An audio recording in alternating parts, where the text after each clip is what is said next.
November is Catholic Black History Month, but because of everything that's happened recently with George Floyd's murder and also thinking of Breonna Taylor, I feel so much urgency to use my platform right now to shine light on the beauty and power of the Black community, especially within Catholicism, because that's so much of my YouTube audience. I have gotten messages recently from some of my Black subscribers who say they feel like they'll never fit into the Catholic Church because of how so many Catholics have been reacting to Black Lives Matter. And so I wanted to show that you are represented and welcomed and needed in our universal church. In early Christianity, the center of intellectualism within the Western Church was in North Africa, and even the first non-Jewish convert into Christianity was the Ethiopian Eunuch, who we're going to talk about. This video is the top 20 Black Catholic saints. I'm going to share their lives, feast days, what they are the saint of, and most of all, how they contributed to Christianity. Definitely take notes on this video, and you'll find so many new saints to pray to, and especially if you're in RCIA right now or are converting into Catholicism, you can find your patron saint in this video.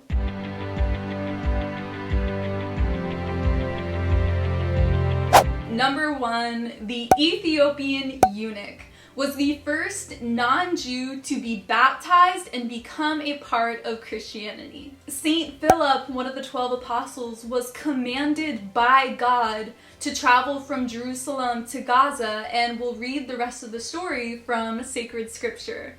And he rose and went. And there was an Ethiopian, a eunuch, a court official of Candace, queen of the Ethiopians, who was in charge of all her treasure. He had come to Jerusalem to worship, and was returning, seated in his chariot, and reading the prophet Isaiah. And the Spirit said to Philip, "Go over and join this chariot." So Philip ran to him and heard him reading Isaiah the prophet and asked, "Do you understand what you are reading?" And he said, "How can I unless someone guides me?" Which is so cool, because this is a rebuttal to Sola Scriptura, saying you need the apostolic tradition to interpret the Bible. We don't know his name, but tradition teaches that he went on to evangelize in Ethiopia, converting great amounts of people into the faith. These are some of the oldest Christian communities, and his ministry was so successful that in the Ethiopian church today, there are 36 million Christians. We can pray to the Ethiopian eunuch to combat the heresy of Sola Scriptura and to better evangelize the gospel. Number 2, Saints Perpetua and Felicity. These women are 2 of the earliest recorded Christian martyrs. They were murdered for declaring Jesus as Lord. Perpetua was only 22 at the time, and her servant Felicity must have been about the same age. We can read about their story and their passionate faith in Perpetua's diary, The Passion of Perpetua and Felicity, which was written in the year 203. They are the saints of expectant mothers and pregnancies, because Perpetua was a new mom. She was nursing her baby when she was arrested, and Felicity was pregnant. She gave birth in jail shortly before their execution, and both of the babies were safe and raised by their families. Perpetua came from a rich family in Carthage. Her mom was a Christian and her dad was a pagan. Throughout her time in jail awaiting execution, Perpetua's dad pleaded with her to deny the faith and to save her life, but Perpetua refused. They were imprisoned with 3 other Christians who were all catechumens, so in their version of RCIA, yet already dying for the faith. I mentioned Perpetua and Felicity in my Purgatory video, which is linked below, to prove that praying for the dead was a practice in the early church. Perpetua writes in her diary about praying for her dead brother, and she even writes about a dream of him being transferred from a place of torment to a place of paradise. Finally, they were all taken into the amphitheater with the gladiators and the wild animals to eat them alive. Perpetua and Felicity were killed by the sword. Their feast day is March 7th, and we can pray to them for safe pregnancies and for new mothers to live out their faith passionately. Also, we can pray to them for RCIA candidates to be so strong in their faith. Number 3, Saint Anthony the Great, also called Saint Anthony of Egypt, was born in 251 in Thebes. He is the patriarch of monks and thought of as the founder of monastic life. Anthony had a Christian family and was raised in the faith. His parents were very wealthy, and after receiving his inheritance, he donated all of it to the poor. His sister became a nun, and he joined ascetic life at the age of 20. 15 years later, he retreated towards a mountain in Egypt called Pispur and lived in solitude for the rest of his life, where he devoted himself to prayer and manual labor. His feast day is on January 17th. We can pray to him to be generous in donating our money to the poor, to set aside more time in our day for quiet time with God, and for more vocations into monastic life.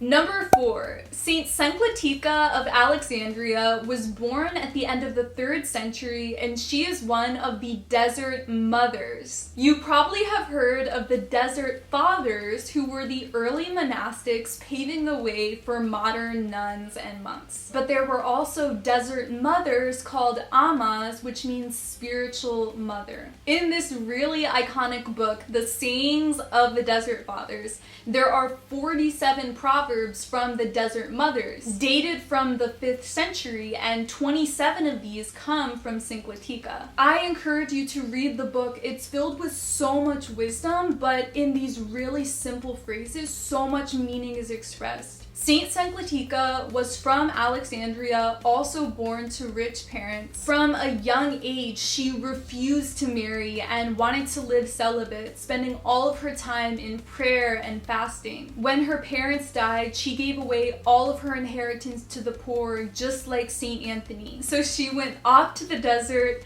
living amongst the tombs with her blind sister also with her, and then she became really famous. So many women from around the area came to live with her and learn from her. She was a spiritual mother to them. She especially taught the virtues of patience and gentleness, and she believed that living as a monastic was not an end in itself. She believed that many people who live out and about in the world can achieve the same solitude that she could in the desert. This is one of her sayings.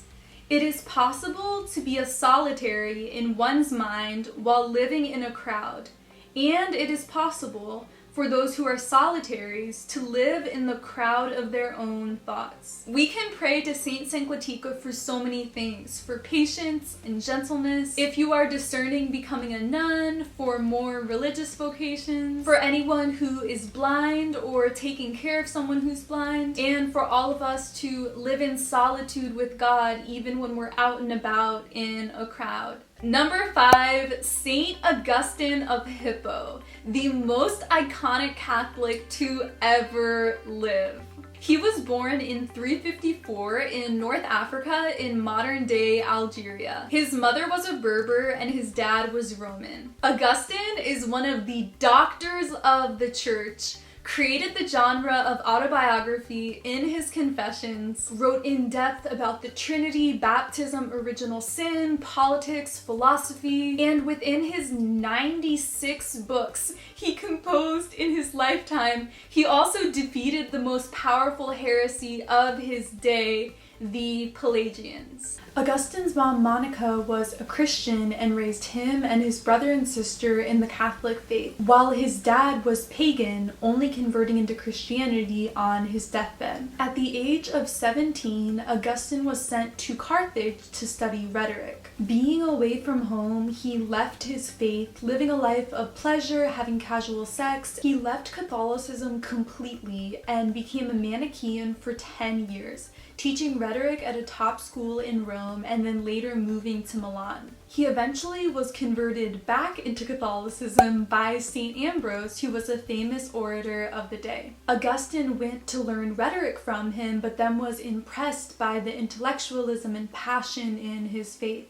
And Ambrose became like a father to him. Augustine later became a Catholic priest and then a bishop, and he was basically forced into being a priest by his Catholic parish. He didn't want to be. St. Augustine's feast day is on August 28th, and he's the patron saint of theologians, printers, and brewers, and he's actually my boyfriend's patron saint, and so I pray to him all the time and have literally cried because his prayers have been so powerful, God working through his prayers and answering really specific requests. You can pray to St. Augustine while reading theology books to have the passion and understanding of what you're reading and to have the motivation to study even more. He's also a good person to pray to if you're coming from a past of a lot of sexual sin, and I highly recommend reading his book, Confessions. Number 6, Saint Monica, Saint Augustine's mom. She was born in modern-day Algeria in the year 322, and she raised her children as Christians. She was heartbroken when Augustine left the faith, and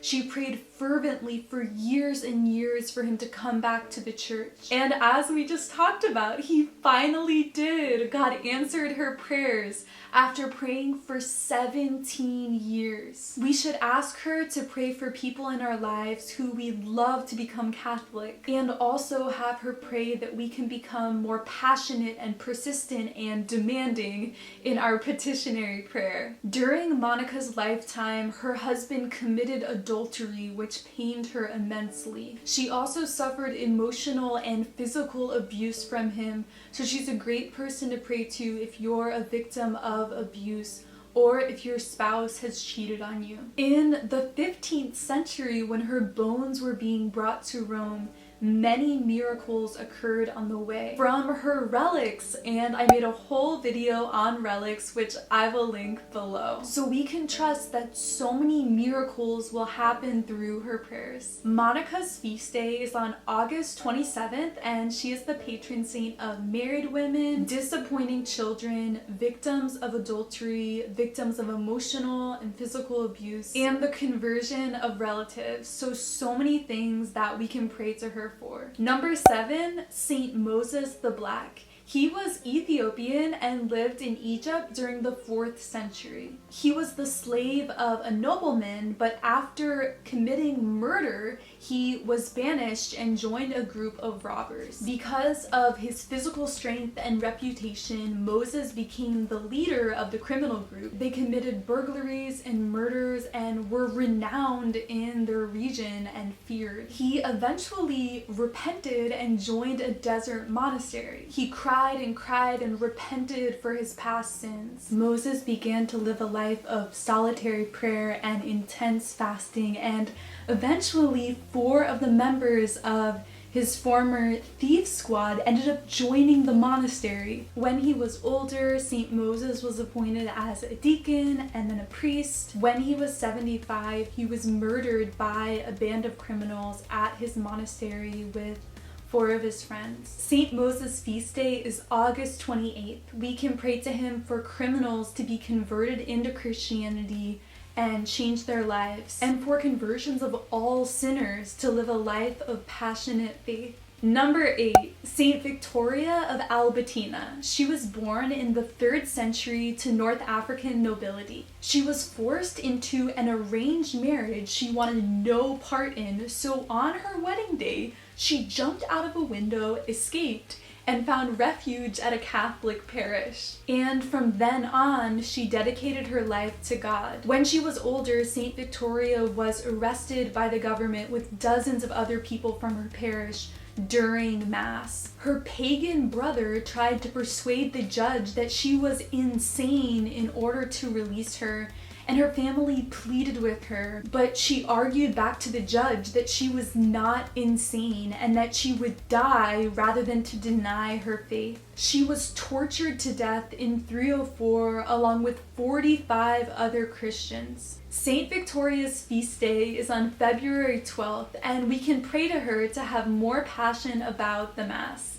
Number 9, Saint Ciprian of Carthage, a brilliant theologian, church father, and leader in the early church. Cyprian was born at the beginning of the 3rd century and died in 258. Like Augustine, he is also of Berber descent, and he converted into Catholicism later in his life when he was 35 years old, actually changing his name to Cyprian at his baptism in honor of the priest who converted him. Cyprian's career before he became a priest and then a bishop was as an orator and a lawyer. He had considerable wealth and, upon converting into Christianity, sold his property and possessions to give to the poor. A common theme amongst all these saints. We have 62 letters from him, and from then have an extensive knowledge of church history at the time, along with many of his writings on the real presence of the Eucharist, infant baptism, confession, and Peter being the first pope.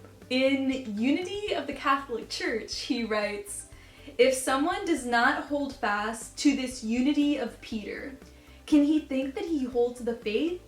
If he deserts the chair of Peter, upon whom the church was built, can he be confident that he is in the church?" At the beginning of his time as a bishop, there were a lot of abuses going on in the church, and people were generally apathetic about their faith. Once the emperor died and Emperor Decius took over, he began an intensive persecution of the Christians, martyring the Pope, murdering Christians, even torturing children. So many Christians lapsed, denied the faith, offered pagan sacrifices, or bought certificates saying that they had. During this time, Cyprian chose to go into hiding, not wanting to leave his Christian shepherdless, and so he continued to communicate them through letters and to encourage them. Because the Pope had been murdered, it would have been impossible for them to get a new bishop, so he thought the wisest thing was to lead from being in hiding. But his enemies in the church hated him for doing that and thought that he was weak and just escaping being martyred. After the persecution subsided, they elected a new pope, St. Cornelius. But during this interim period, this guy named Novatian was trying to be the pope. He was an antipope. Through St. Cyprian's leadership, they were able to overturn Novatian. And it was through Pope Cornelius's leadership and Cyprian as well that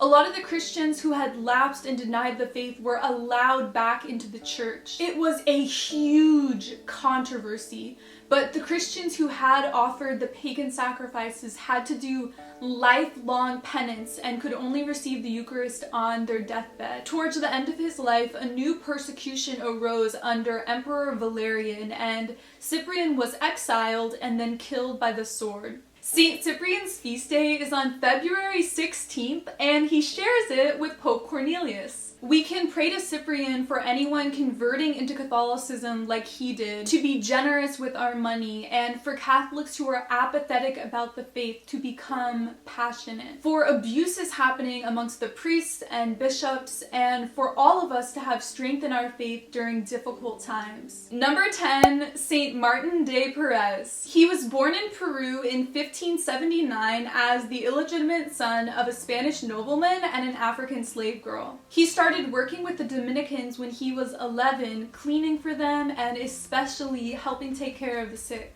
He later became the first Black Dominican. They had a dark history, a super racist rule at the time that said no Black person may be received to the holy habit or profession of our order. But because of his great devotion, Martin was received. As a Dominican, he went on to create an orphanage and a children's hospital to take care of kids living in the slums. He even set up a pet hospital for sick cats and dogs. So sweet. So many miracles of healings, even raising the dead, were done by Saint Martin. by God's power working through him. His feast day is November 3rd, and we can pray to Martin for healthcare professionals, nurses, and doctors, to help people living in poverty, and even to help animals, and especially to end racism. Number 11, Saint Antonio Vieira is so iconic. New Advent calls him the greatest figure in Portugal in the 17th century. He was born in 1608 in Portugal, was taught by the Jesuits growing up, and ended up joining and becoming a Jesuit when he was 17 years old. He was a teacher of rhetoric like St. Augustine and wrote commentaries on iconic literature at the time. In 1635, at 27 years old, he was ordained a priest. A few years later, the King of Portugal made him court preacher and even a member of the royal council. While part of the council, he worked at establishing a national bank, in the war and navy department, and in trading. King John IV sent Antonio on diplomatic missions to France, England, the Netherlands, and Italy. Antonio powerfully denounced slavery and pleaded the case of the Native Americans. Then he ended up going to Brazil for 6 years and working with the Native Americans, peacefully teaching them about Catholicism and nonviolence and translating the catechism into their languages. He was hated by the slave masters there, and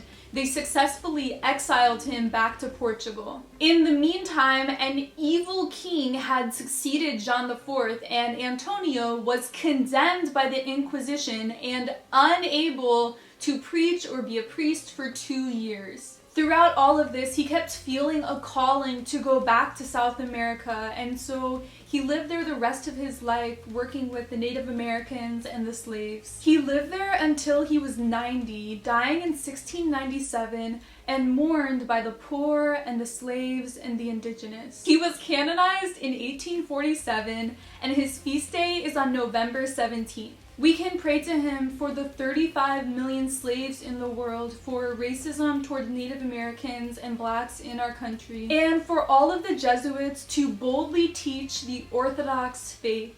Number 12, St. Josephine Vaquita. She was born in southern Sudan in 1869, and at the age of 7, she was kidnapped and sold into slavery. She was resold several more times, and once being sold to Callisto Legnani in 1883, she was taken with him to Italy and given to his friend Augusto. She became the babysitter of Augusto's daughter Mimina and went with her to Venice's RCIA, which was taught by the Canossian sisters. Josephine joined as well because of Mimina's influence, and in 1890 she was confirmed and baptized into the Catholic Church. Then, when Augusto wanted to take her back to Africa, she refused. The Canossian nuns and even the Catholic Patriarch of Venice intervened. There was a giant court case and she won! She became a nun with the Canossian sisters in 1896 and a part of the Institute of St. Magdalene of Canossa.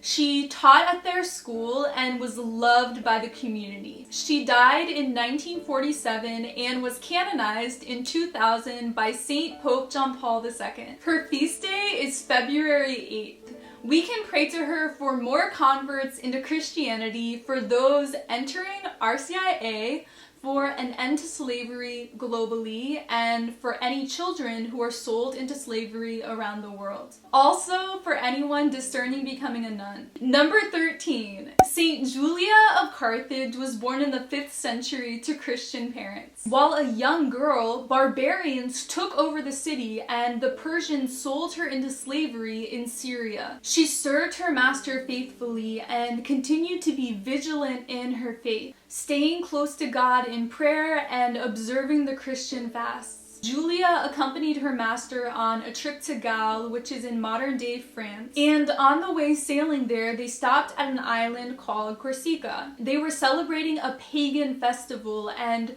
Julia refused to participate, remaining on the ship. When her owner and their companions were passed out drunk, the pagans came onto the ship, and when she proclaimed that she was a Christian, they took her and crucified her. Her story is so powerful because being torn away from her family when she was so young, she stayed so strong in her faith although she was alone as a Christian. Her feast day is May 22nd. We can pray to Julia for the 35 million slaves in the world right now, especially children sold into slavery. And for us to remain strong in our faith when we're surrounded by non-Christians who are pressuring us to abandon our values. Also, pray to her if you do not have Catholic friends and feel alone in your faith. Saint Julia had no Christians in her life for years and years, but remained so close to God, dying a martyr's death. She is such an inspiration. Number 14, Saint Timothy and Mara, a newlywed Catholic couple who were tortured and killed for their faith.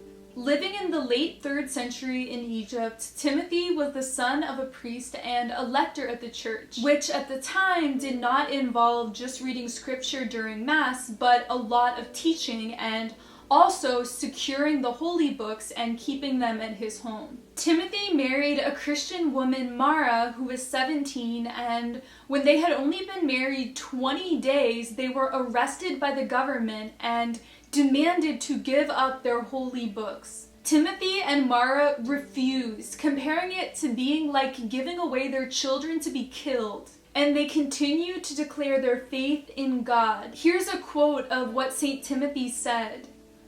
"If a father who loves his children and who obeys the natural law does not deliver up to death his fleshly children, how can I give over my spiritual children, the sacred books, into your polluted hands?" Then they were tortured in horrific ways. Timothy had heated iron shoved into his ears. He was blinded, his eyelids cut off, Mara's hair was torn off, her fingers cut up. And then there was a miracle during the torture. Mara was lowered down into burning, scorching hot water, but suffered no harm. Then they were crucified facing each other. During their time of torment, they sung songs of praise together and prayed with each other. The man hired to torture them soon after this became a Christian himself, and then soon after that was also martyred. St. Timothy and St. Mara's feast day is February 3rd. Married couples can pray to them to have faith and joy during times of suffering in marriage. And for Christian couples to remember that the goal of marriage is leading each other to heaven. Timothy and Mara did that, helping each other stay strong in the faith amidst horrible torture. Number 15, Saint Pope Victor I.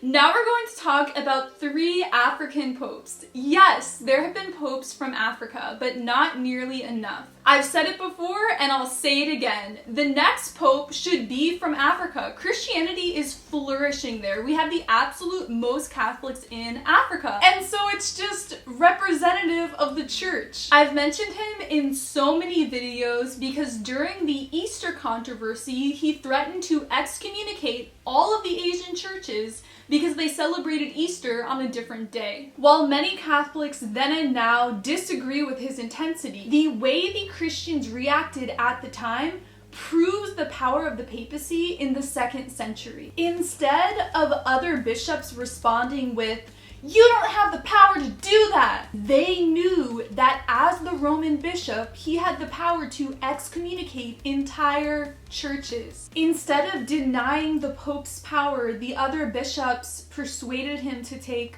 a more gentle approach and to just try and reconcile. Which is why even today, the Orthodox Church celebrates Easter on a different day. Pope Victor's feast day is on July 28th. We can pray to him for the conversion of Protestants, for them to see the power of the Pope in the early church and for that to prove Catholicism to them. We can also pray to him for reunification with the Orthodox Church because that was his ultimate goal, having unity between the Western and Eastern Church. Number 16, Saint Pope Miltiades. He was Pope from 311 to 314. During his papacy, good news! They saw an end to persecution under Emperor Maxentius, and especially with Constantine's Edict of Milan. The Catholics regained possession of buildings and materials confiscated during the persecutions. Emperor Constantine gave Pope Miltiades the palace on Mount Celio, which became the papal residence. There was a power struggle in Carthage during his pontificate in which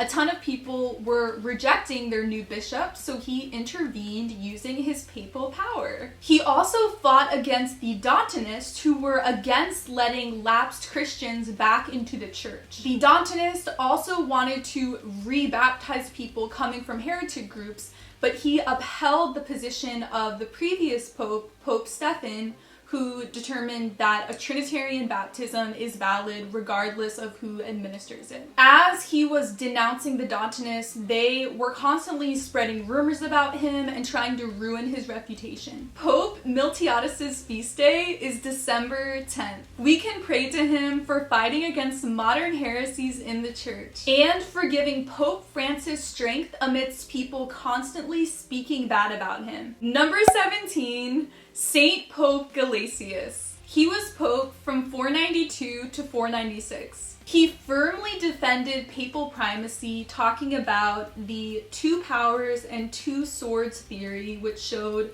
the spiritual and temporal powers of the pope. This became super influential in the theology of the Middle Ages. He dealt with the horrific Arian controversy during his pontificate. The barbarian kings ruling the Western Empire were Arian and gave him a considerable amount of trouble. Pope Gelasius protected the church from heresy. He donated a lot of his personal money to help the poor, especially during a famine. And there's also a tradition that he put together a canon of scripture. He also wrote a missal, composed hymns and collects, which are prayers read during Mass. His feast day is November 21st. We can pray to him for Pope Francis to have wisdom in ruling and being a great leader amidst countries that are opposed to Catholic values. And for all Catholics to develop a love and passion for the liturgy of the Mass. Number 18, Saint Mary of Egypt. She was born in 344. She moved to Alexandria at age 12 to work as a prostitute and continued that for 17 years. She randomly joined a group of Christians who were going on a pilgrimage for the Feast of the Exaltation of the Holy Cross, intending to lead people into prostitution on the boat ride over. Once they got to Jerusalem, she felt drawn to walk with the crowd into the church where they would venerate the relic of the cross. But when she got to the church, she could not enter. She felt repelled by a physical force. She tried 3 more times and then finally left and went into the church garden crying and feeling like because of her sins of prostitution, that was why she couldn't go in. Saint Mary then saw a statue of the Virgin Mary and prayed to her for her help, pleading that if she was able to enter the church and venerate the relic,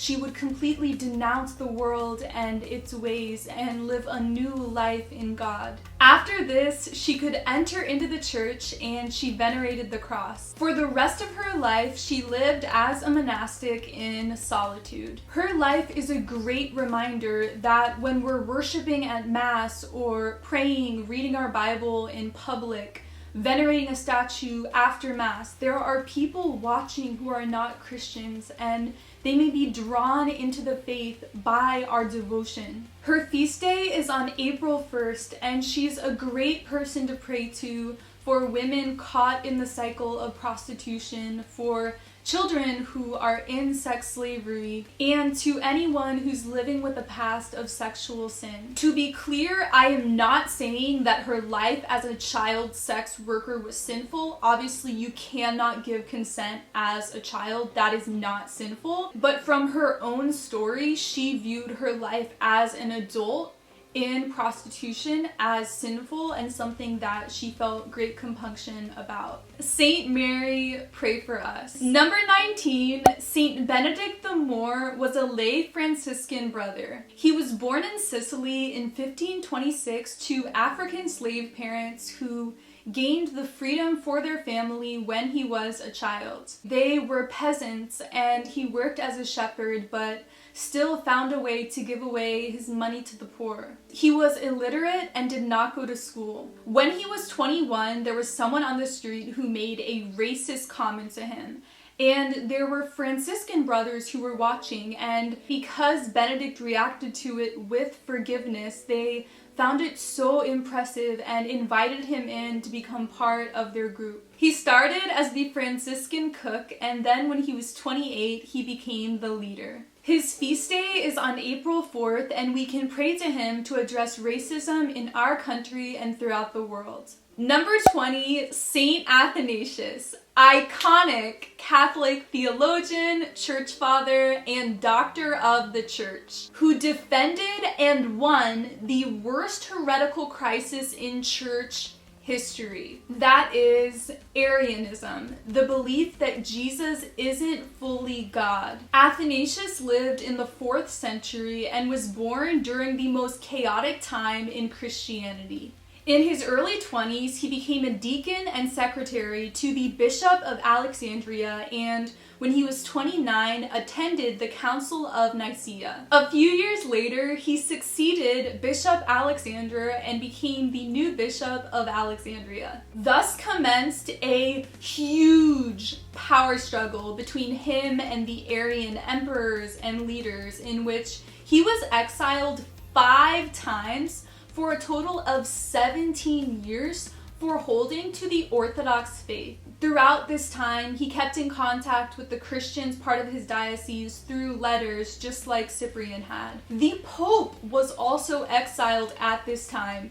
It was a crazy world where heresy was reigning. We read some of his writings in my last video on the Immaculate Conception. He believed that Mary was the new Ark of the Covenant. Saint Athanasius was a huge supporter of monastic life, and he even wrote the biography on Saint Anthony the Great, the founder of monastic life, who we talked about earlier. His feast day is May 2nd. We can pray to Saint Athanasius for heresies going on all around the world and in our individual lives. If you're converting into Catholicism right now, pray to Saint Athanasius to help you to accept all church teaching. Athanasius is also an amazing person to pray to if you are reading theology and want to become more passionate about learning and studying and knowing the Catholic faith. I had such an amazing time creating this video, and I hope that from the notes that you took, you can develop some new saint devotions and find some people from this list who you can really relate to. Start doing a lot of petitionary prayer requests and you will begin to see miracles happening in your life. I have also linked below the Innocence Project, which is the nonprofit where the ad revenue from this video will be going to. It helps to address racism within the criminal justice system. I love you guys so much, and I will see you in my next video. Bye!